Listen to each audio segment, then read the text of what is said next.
ಎಲ್ಲರಿಗೂ ನಮಸ್ಕಾರ. ಹಿಂದೂ ಧರ್ಮದಲ್ಲಿ ಅನೇಕ ಸಂಪ್ರದಾಯ ಹಾಗೂ ಆಚರಣೆಗಳಿವೆ. ನಮ್ಮ ಪೂರ್ವಜರ ಕಾಲದಿಂದಲೂ ಅದನ್ನು ತಪ್ಪದೆ ಇಂದಿನವರೆಗೂ ಆಚರಿಸಿಕೊಂಡು ಬಂದಿರುತ್ತೇವೆ.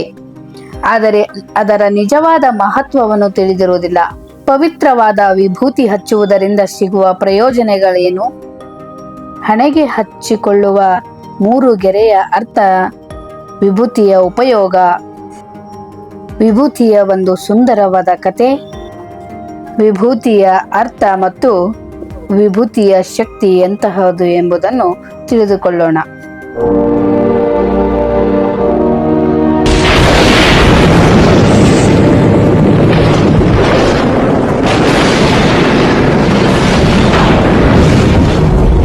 ಹಣೆಗೆ ವಿಭೂತಿ ಅಥವಾ ಭಸ್ಮವನ್ನು ಹಚ್ಚಿಕೊಳ್ಳುವುದು ಸಾಮಾನ್ಯ. ದೇವಾಲಯದಲ್ಲಿ ಪೂಜಾರಿಗಳು ಹಣೆಯ ಮೇಲೆ 3 ಸಾಲಿನ ಭಸ್ಮವನ್ನು ಹಚ್ಚಿಕೊಂಡಿರುತ್ತಾರೆ. ಮಾತ್ರವಲ್ಲದೆ ಶಿವಶರಣರು, ಸ್ಮಾರ್ತ ಬ್ರಾಹ್ಮಣರು ಹಾಗೂ ಲಿಂಗಾಯಿತರು ಹಣೆಗೆ ವಿಭೂತಿಯನ್ನು ಹಚ್ಚುತ್ತಾರೆ. ಭಸ್ಮದ ರೂಪದಲ್ಲಿರುವ ವಿಭೂತಿಯನ್ನು ಹಣೆಯ ಮೇಲೆ ತೋರು ಬೆರಳು, ಮಧ್ಯ ಹಾಗೂ ಉಂಗುರ ಬೆರಳುಗಳ ಸಹಾಯದಿಂದ ಅನ್ವಯಿಸಲಾಗುತ್ತದೆ. ಇದರ ಇನ್ನಷ್ಟು ವಿಶೇಷತೆಯನ್ನು ನೋಡುವುದಾದರೆ, ಕೆಟ್ಟದ್ದನ್ನು ನಾಶ ಮಾಡುವ ಶಕ್ತಿಯನ್ನು ವಿಭೂತಿಯು ಹೊಂದಿರುತ್ತದೆ. ಜೊತೆಗೆ ಯಾವುದೇ ದುಷ್ಟ ಶಕ್ತಿ ಹಾಗೂ ಋಣಾತ್ಮಕ ಶಕ್ತಿಗಳಿಂದಲೂ ಇದು ನಮ್ಮನ್ನು ರಕ್ಷಿಸುತ್ತದೆ. ಸರ್ವ ಲೋಕ ರಕ್ಷಕನಾದ ಶಿವನು ತನ್ನ ಮೈ ಪೂರ್ತಿ ಹಚ್ಚಿಕೊಂಡಿರುತ್ತಾರೆ. ಇದರ ಹಿಂದೆ ಒಂದು ಕಥೆ ಇದೆ. ಪುರಾಣದ ಪ್ರಕಾರ ಭೃಗು ಮಹರ್ಷಿಯು ಒಮ್ಮೆ ಘೋರ ತಪಸ್ಸನ್ನು ಆಚರಿಸುತ್ತಿದ್ದನು. ಈ ಸಂದರ್ಭದಲ್ಲಿ ಕಾಡಿನಲ್ಲಿರುವ ಹಣ್ಣು ಹಾಗೂ ತರಕಾರಿಗಳನ್ನು ಮಾತ್ರ ಸೇವಿಸುತ್ತಿದ್ದನು. ಒಂದು ದಿನ ಹುಲ್ಲನ್ನು ಕತ್ತರಿಸುತ್ತಿರುವಾಗ ಆಕಸ್ಮಿಕವಾಗಿ ತನ್ನ ಬೆರಳು ಕತ್ತರಿಸಿಕೊಂಡನು. ಆಗ ಬೆರಳಿನಿಂದ ರಕ್ತದ ಬದಲು ಮರದ ಕಾಂಡ ಕತ್ತರಿಸಿದಾಗ ಬರುವ ರಸದಂತಿರುವ ದ್ರವ ಒಸರಲಾರಂಭಿಸಿತು. ಇದನ್ನು ನೋಡಿದ ಭೃಗುವಿಗೆ ತನ್ನ ತಪಸ್ಸಿನ ಫಲದಿಂದ ದ್ರವ ಒಸರುತ್ತಿದೆ ಎಂದು ಹೆಮ್ಮೆ ಪಟ್ಟುಕೊಂಡನು ಹಾಗೂ ಇದರಿಂದ ಅವನ ಅಹಂ ಹೆಚ್ಚಾಯಿತು. ಶಿವನು ಭೃಗುವಿನ ಅಹಂ ತೊಡೆದು ಹಾಕಲು ಮುದುಕನಂತೆ ವೇಷ ಧರಿಸಿ ಮಹರ್ಷಿಯ ಬಳಿಗೆ ಬಂದು, ಏಕೆ ಇಷ್ಟೊಂದು ಸಂತಸದಲ್ಲಿದೆಯಾ ಎಂದು ಕೇಳಿದನು. ಅದಕ್ಕೆ ಭೃಗುವು, ತಾನು ಮಾಡಿದ ತಪಸ್ಸು ಫಲವನ್ನು ನೀಡಿದೆ. ತಪೋಬಲದಿಂದಾಗಿ ನನ್ನ ರಕ್ತವು ಒಂದು ಪವಿತ್ರ ಮರವನ್ನು ಕತ್ತರಿಸಿದರೆ ಬರುವ ರಸದಂತೆ ಪರಿವರ್ತನೆಯಾಗಿದೆ ಎಂದು ಹೇಳಿ ಅಹಂನಿಂದ ಹೇಳ್ತಾನೆ. ಆಗ ಶಿವನು, ಒಂದು ಮರವನ್ನು ಕತ್ತರಿಸಿ ಸುಟ್ಟರೆ ಭಸ್ಮವಾಗುತ್ತದೆ, ಅದರಲ್ಲಿ ಖುಷಿ ಪಡುವಂತಹದ್ದು ಏನಿದೆ ಎಂದು ತನ್ನ ಬೆರಳನ್ನು ಕತ್ತರಿಸಿಕೊಂಡನು. ಆಗ ಮುದುಕನ ವೇಷದಲ್ಲಿದ್ದ ಶಿವನ ಕೈಯಿಂದ ರಕ್ತದ ಬದಲು ವಿಭೂತಿ ಬರಲಾರಂಭಿಸಿತು. ಆಗ ಭೃಗುವಿಗೆ ಮುದುಕನ ವೇಷದಲ್ಲಿ ಬಂದಿರುವುದು ಸಾಕ್ಷಾತ್ ಪರಮೇಶ್ವರನೇ ಎಂದರಿತು ತನ್ನ ಮೇಲೆ ಇರುವ ಹೆಮ್ಮೆ ಹಾಗೂ ಅಹಂಕಾರವನ್ನು ತೊಡೆದು ಹಾಕಿದನು. ಅಂದಿನಿಂದ ಭಸ್ಮವು ಶಿವನ ಅಂಶವಾಗಿ ಪರಿಗಣಿಸಲ್ಪಟ್ಟಿತು.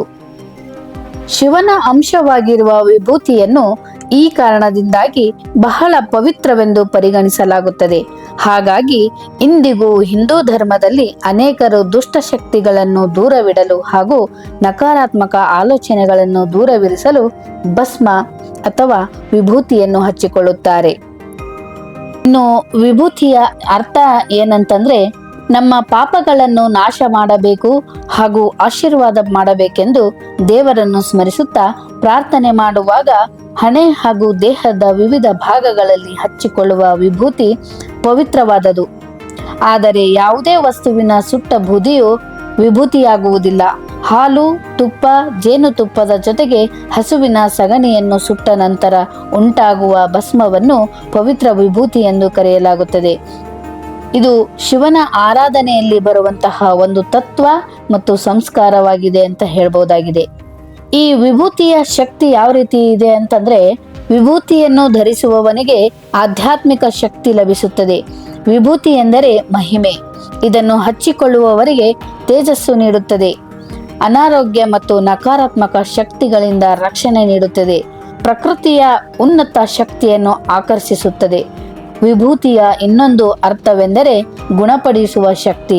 ಇದನ್ನು ಆಯುರ್ವೇದ, ಚೀನಿ ಹಾಗೂ ಟಿಬೇಟಿಯನ್ ಔಷಧಿಗಳಲ್ಲಿ ಬಳಸುತ್ತಾರೆ. ಪವಿತ್ರ ಮಂತ್ರಗಳನ್ನು ಹೇಳುತ್ತಾ ಇದನ್ನು ತಯಾರಿಸಲಾಗುತ್ತದೆ. ಆದ್ದರಿಂದ ವಿಭೂತಿಯು ತಯಾರಾಗುವಾಗ ಧನಾತ್ಮಕ ಶಕ್ತಿಯೊಂದಿಗೆ ತಯಾರಾಗಿರುತ್ತದೆ. ಈ ಹಣೆಗೆ ಹಚ್ಚಿಕೊಳ್ಳುವ 3 ಗೆರೆಯ ವಿಭೂತಿಯ ಅರ್ಥ ಏನಂತಂದ್ರೆ, ವಿಭೂತಿಯನ್ನು 3 ಬೆರಳುಗಳಿಂದ ಹಣೆಯ ಮೇಲೆ 3 ಸಾಲುಗಳಂತೆ ಹಚ್ಚಿಕೊಳ್ಳಬೇಕು. ಮೊದಲ ಸಾಲು ಅಹಂ ತೆಗೆದು ಹಾಕಿದರೆ 2ನೇ ಸಾಲು ಅಜ್ಞಾನವನ್ನು ತೆಗೆದು ಹಾಕುತ್ತದೆ. 3ನೇ ಸಾಲು ಕೆಟ್ಟ ಕರ್ಮಗಳನ್ನು ತೆಗೆದು ಹಾಕುವುದು. ನಾವು ಅನ್ವಯಿಸುವಂತಹ ಭಸ್ಮವು ತಿಳಿಸುವುದೇನೆಂದರೆ, ನಾವು ಸುಳ್ಳುಗಳನ್ನು ದೇಹದೊಂದಿಗೆ ಸುಡಬೇಕು, ಜನನ ಹಾಗೂ ಮರಣದ ಮಿತಿಯಿಂದ ಮುಕ್ತರಾಗಬೇಕೆನ್ನುವುದು ತಿಳಿಸುತ್ತದೆ. ವಿಭೂತಿಯ ಉಪಯೋಗ ಏನಂತಂದ್ರೆ, ಧನಾತ್ಮಕ ಹಾಗೂ ಋಣಾತ್ಮಕ ಕಂಪನಗಳನ್ನು ಹೀರಿಕೊಳ್ಳುವಂತಹ ಸ್ಥಳಗಳಾದ ಹುಬ್ಬಿನ ಮಧ್ಯಭಾಗ, ಅಂಗೈ ಅಡಿಭಾಗ ಮತ್ತು ಮುಂದಲೆಯ ಭಾಗವು ಬಹಳ ಸೂಕ್ಷ್ಮವಾಗಿರುತ್ತದೆ. ಈ ಭಾಗಗಳಿಗೆ ನಕಾರಾತ್ಮಕ ಶಕ್ತಿಯ ಕಂಪನಗಳು ಎದುರಾದಾಗ ತಲೆನೋವು, ಗೊಂದಲ, ಚಡಪಡಿಕೆ, ದೌರ್ಬಲ್ಯ ಉಂಟಾಗುತ್ತದೆ. ಇಂತಹ ಸೂಕ್ಷ್ಮ ಭಾಗಗಳಿಗೆ ವಿಭೂತಿಯನ್ನು ಹಚ್ಚಿಕೊಂಡಾಗ ನಕಾರಾತ್ಮಕ ಶಕ್ತಿಯ ಕಂಪನಗಳಿಂದ ನಮ್ಮನ್ನು ನಾವು ರಕ್ಷಿಸಿಕೊಳ್ಳಬಹುದು. ಅನಾರೋಗ್ಯ ಹಾಗೂ ದೌರ್ಬಲ್ಯವು ಔಷಧಿ ವಿಶ್ರಾಂತಿಗಳ ಹೊರತಾಗಿಯೂ ಕಡಿಮೆಯಾಗದಿದ್ದರೆ ದೇಹ ದುರ್ಬಲವಾಗಿ ಪ್ರಾಣಶಕ್ತಿ ಕಡಿಮೆಯಾಗುತ್ತದೆ. ಆಗ ಅಂಗೈಯ ಮೇಲೆ ವಿಭೂತಿಯನ್ನು ಹಚ್ಚಿ ವಾಸನೆ ತೆಗೆದುಕೊಳ್ಳಬೇಕು. ತಲೆನೋವು, ಪಾದಗಳಲ್ಲಿ ನೋವು ಕಂಡು ಬಂದರೆ ಆಧ್ಯಾತ್ಮಿಕ ಮೂಲವಾಗಿರುವ ವಿಭೂತಿಯನ್ನು ನೋವಿರುವ ಭಾಗಕ್ಕೆ ಹಚ್ಚಿಕೊಂಡರೆ ನೋವು ಕಡಿಮೆಯಾಗುತ್ತದೆ. ಈ ವಿಭೂತಿ ತಯಾರಿಸುವ ವಿಧಾನ ಯಾವ ರೀತಿ ಅಂತಂದ್ರೆ, ಗೋಮಯ ಸಂಗ್ರಹಣೆ. ಶುದ್ಧವಾದ ದೇಶೀಯ ಹಸುವಿನ ತಾಜಾ ಸಗಣಿಯನ್ನು ಸಂಗ್ರಹಿಸಲಾಗುತ್ತದೆ.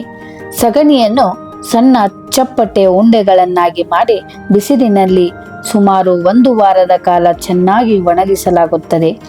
ಒಣಗಿದ ಸಗಣಿಯ ಉಂಡೆಗಳನ್ನು ಹಳ್ಳದಲ್ಲಿ ಅಥವಾ ಸುರಕ್ಷಿತ ಸ್ಥಳದಲ್ಲಿ ಜೋಡಿಸಿ ಅದರ ಸುತ್ತಲೂ ಹುಲ್ಲು ಅಥವಾ ಅಕ್ಕಿ ಹೊಟ್ಟನ್ನು ಇಟ್ಟು ಬೆಂಕಿ ಹಚ್ಚಲಾಗುತ್ತದೆ.